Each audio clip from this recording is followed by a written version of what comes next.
Bonjour à tous, tous et toutes, pardon.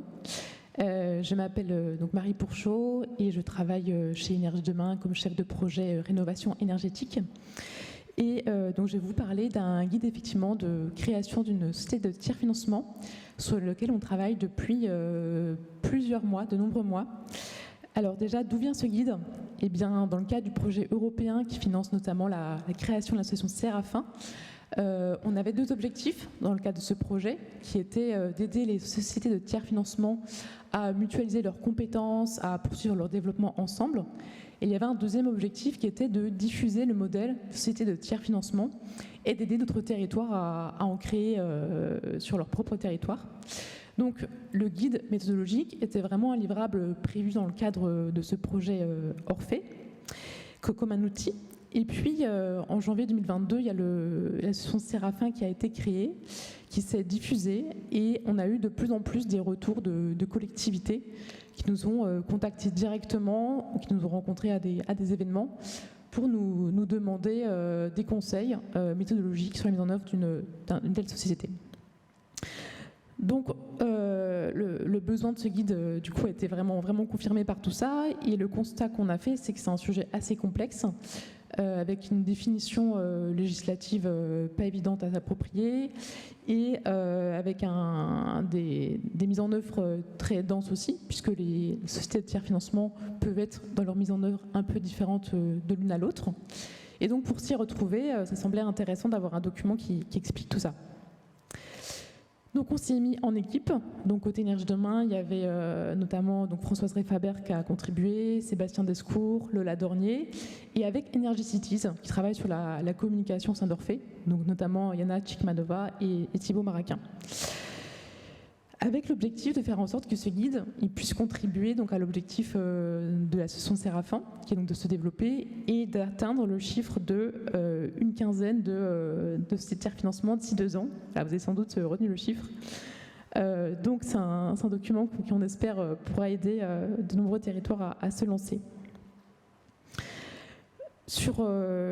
Rapidement sur la méthode, il y a eu beaucoup de brainstorming de notre côté, parce que c'est pas forcément évident d'écrire un guide méthodologique pour une collectivité qui part de zéro, quand nous, au contraire, on a allé dans le guidon depuis longtemps.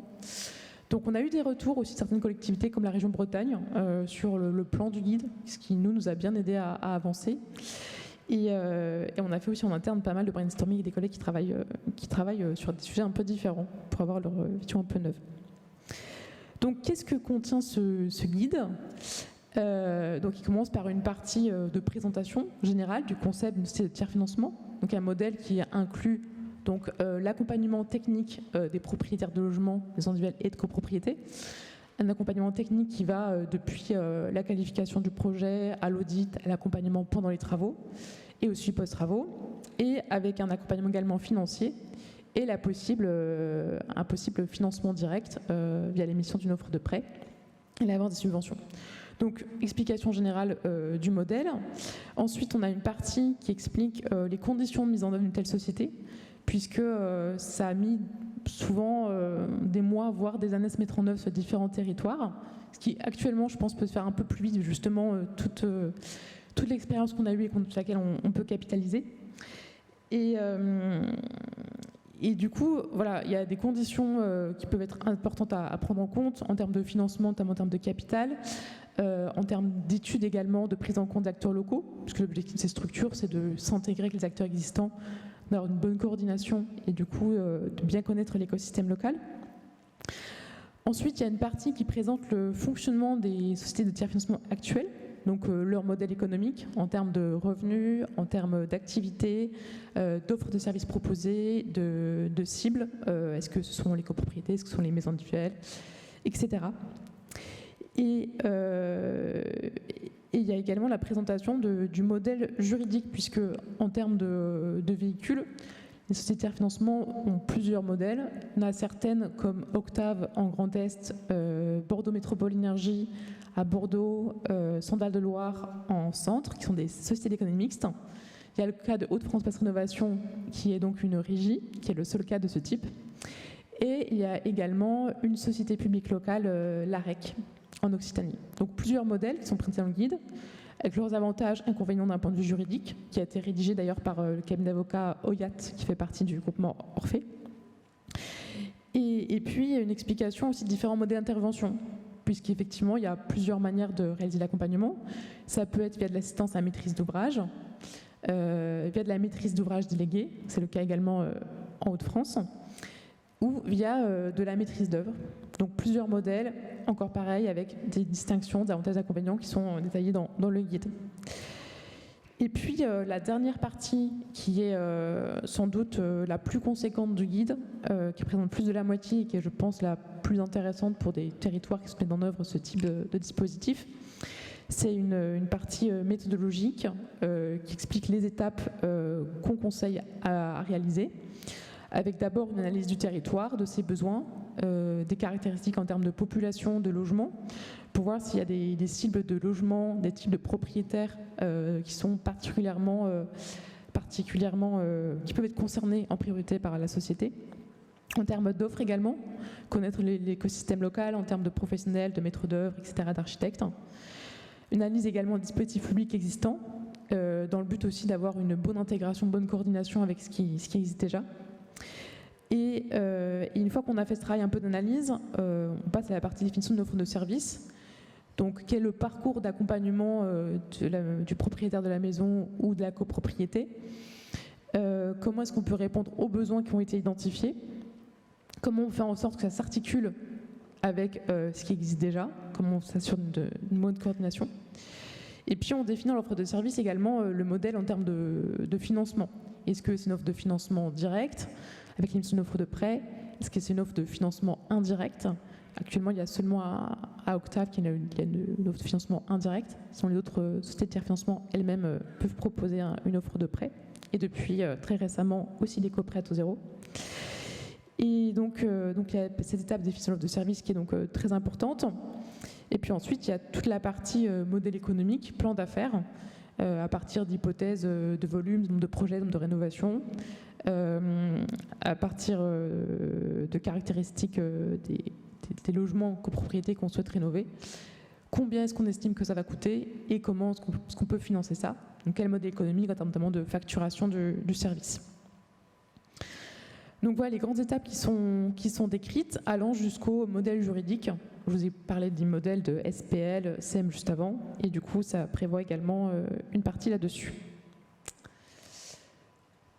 C'est très complet, merci Marie. Donc on a vraiment essayé de détailler l'ensemble des étapes. Alors à Pleine Commune, il y a une réflexion en cours. Alors peut-être que Marie, tu peux nous parler un petit peu de comment a été initiée cette réflexion, quelles ont été les étapes, et peut-être que tu en reconnais certaines que vous avez déjà bâties. Et puis peut-être si tu as l'impression que ce guide peut effectivement remplir cet objectif de vous accompagner au mieux dans ces développements. Il est allumé, excellent. Merci. Effectivement, nous, on est donc Pleine Commune, on est un établissement public territorial en Seine-Saint-Denis. Aujourd'hui, donc la réflexion, comme le disait Alice, elle est en cours. Elle a été présentée à certains élus, mais pas à l'ensemble de nos élus territoriaux. Donc c'est vraiment, on est en chemin, quoi. La manière dont on est rentré dans ce sujet, au départ, ça part d'une commande des élus de venir réviser le plan climat de l'agglomération. Et donc, dans ce cadre-là, on a lancé une étude sur la transition énergétique et qui se déroule avec deux phases parallèles. Une pour dessiner des trajectoires d'émissions de gaz à effet de serre et de consommation d'énergie, et une qui vise à définir 5 actions de massification de la transition énergétique qui soient qui puissent être mises en œuvre opérationnellement très rapidement. Et donc, l'un de ces 5 axes de travail, c'était la rénovation énergétique des logements privés. À Pleine Commune, il y a beaucoup de logements, la moitié du parc, c'est des logements sociaux et on travaille bien avec les bailleurs. En revanche, on a plus de difficultés à intervenir sur le parc privé, mais bon, donc, comme la France entière en fait. Et donc c'est comme ça qu'on est rentré dans le sujet de qu'est-ce qu'on peut faire sur la rénovation énergétique des logements privés, et qu'en fouillant, on est tombé sur les sociétés de tiers financement, sur l'association des Séraphins. Je crois que C'était peut-être lors des assises de l'énergie qu'on avait dû en entendre parler. Et puis, on a également, donc on a fait des entretiens, on a rencontré les Séraphins, Alice et le SPEO de France, et puis Maxime et Octave, Maxime Langlais et Octave. Et puis, on a également rencontré les collègues de Dorémy, la branche qui travaille sur la rénovation énergétique de Négawatt, qui réfléchissait également en fait, à monter une société de tiers financement. Et donc, ça nous a donné une lecture de quel était l'écosystème existant, quels étaient les endroits où cet écosystème faisait défaut. Et donc j'aimais beaucoup ce que présentait Sébastien au début, c'est quelque chose de très compliqué et qui ne répond pas aux besoins des gens au bon endroit. Très simplement, il y a des aides, mais les gens ils doivent quand même payer avant de toucher les aides, donc ça ne marche pas. Personne n'a il n'y a pas tout le monde qui a une trésorerie de 50 000 € sur laquelle s'appuyer pour rénover sa maison. Et donc voilà, ce modèle, il nous a semblé pertinent. On a travaillé la manière de le présenter à nos élus avec l'aide de Maxime et d'Alice beaucoup. Donc je pense qu'un guide, ça nous évitera de... Et puis également des collègues d'Est Ensemble. Et c'est important de le dire aussi, je suis ici avec 2 collègues à moi, dont la collègue qui est responsable du service habitat privé. Et donc on a vraiment travaillé en binôme. Moi je travaille à la délégation à la transition écologique. On a construit avec nos 2 directions ce travail exploratoire pour présenter des options à nos élus. Et les collègues d'Est Ensemble avaient fait un benchmark des sociétés de tiers financement. Et donc je pense que effectivement ça peut être chouette d'éviter à tout le monde de refaire la même chose dans son coin. Donc voilà. Et pour finir très rapidement, on a présenté ce travail à plusieurs reprises à notre direction générale et à un certain nombre d'élus. Aujourd'hui, il y a des questions qui continuent de remonter sur qui porte le risque, donc entendre les échanges plutôt sur les assurances qui viennent prendre leur part et intervenir là-dessus. Je pense que c'est important. Il y a également des appréhensions, en tout cas il y a un besoin de plus de clarté sur effectivement le capital mis initialement et puis les coûts de fonctionnement d'une telle société.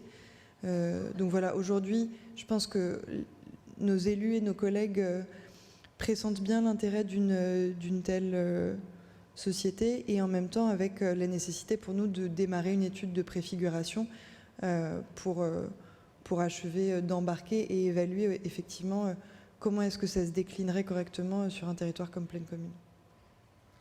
Merci Marie. Alors, pour rassurer aussi un peu les gens, c'est pas parce qu'on fait un guide qu'on va arrêter d'être à votre disposition et d'effectivement d'échanger de vive voix et de rentrer dans le détail pour répondre à vos questions. C'est pas l'objet.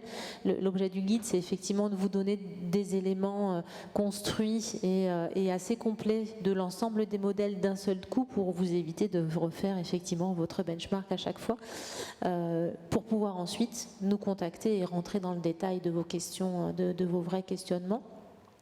Donc merci pour ça. Tu as aussi introduit le fait d'avoir une deuxième étape dans la réflexion qui concerne justement l'étude pré-op. Il y a vraiment une étape à faire avant la création pour tout mettre sur la table.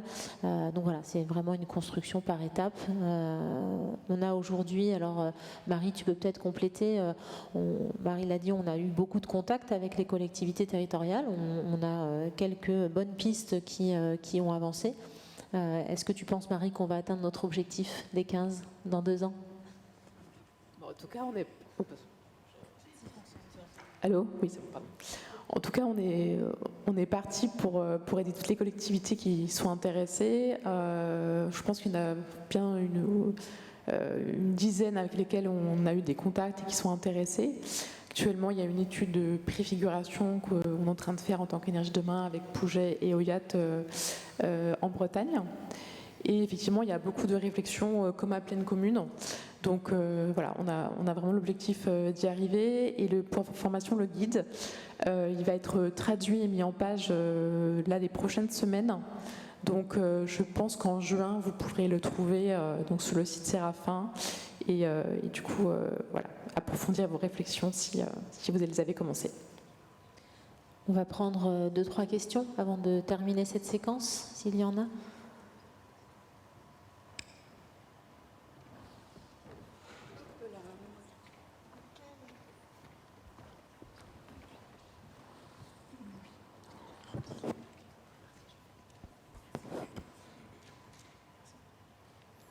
Oui, bonjour. Je me permettais Clément Tranin, Pouget Consultant, excusez-moi. Je me permettais de poser la question à l'échelle de l'Île-de-France, où il y a beaucoup de copropriétés, comme vous le savez. Alors, je ne sais pas la proportion exacte, mais c'est vraiment prépondérant par rapport aux autres régions. Juste pour rappeler que, alors, petit sujet tabou, la société Île-de-France Énergie a été absorbée par une autre société d'économie mixte qui développe d'autres activités. Et du coup, à l'échelle de l'Île-de-France, il y a quand même un manque de sociétés de tiers financement évident. Du coup, la question, c'est comment déjà sécuriser les STF existantes. Développer, c'est super, mais il faut aussi sécuriser en partie ces aspects-là, notamment quand il y a des changements politiques et qui peuvent éventuellement impacter des sociétés de ce type. Et à l'échelle peut-être de la métropole du Grand Paris ou de la région, enfin, peut-être réfléchir de façon synergique, pas seulement au niveau des territoires. Par exemple, il y a plusieurs initiatives sur même la Seine-Saint-Denis. Comment peut-être voir avec d'autres. Et à mon sens, la bonne échelle, ce serait au moins la métropole du Grand Paris. Il y a peut-être des choses qui sont en cours, mais voilà, voir quels sont les cheminements en ce sens aujourd'hui.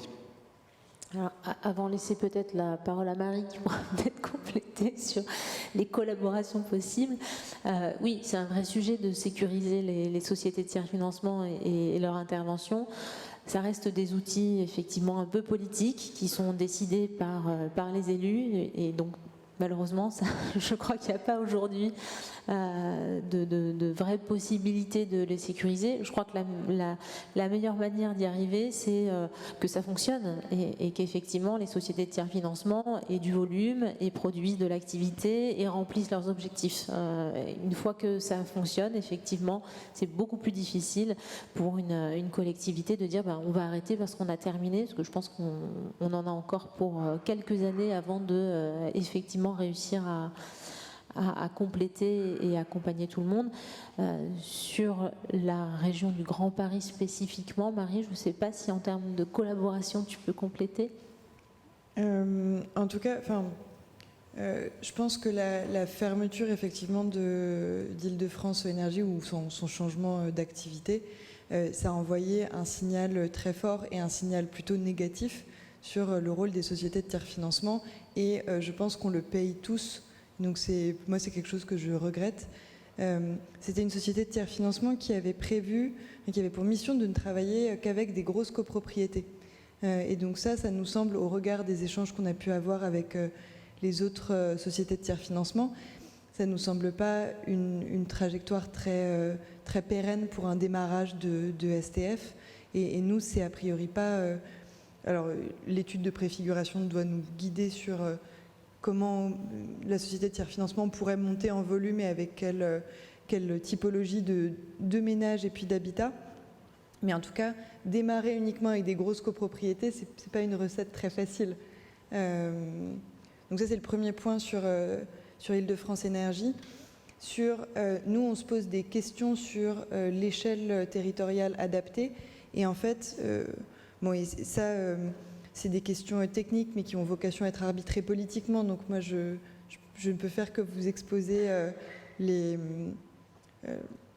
deux sujets qu'on a en face de nous. On s'interroge sur quelle est l'échelle territoriale pertinente pour qu'une STF soit opérante, pour qu'elle puisse tourner financièrement, et également un impératif d'avoir quelque chose qui puisse être mis en œuvre rapidement, et aussi pour les populations du territoire de Plaine Commune. Et donc, nous, on a plus... en tout cas, les échanges qu'on a pu avoir jusque-là, ils sont plus dans l'idée de, oui, veiller à ce que l'échelle territoriale soit opérante et en même temps nous permettre d'aller vite et de pouvoir mettre une telle structure sur pied.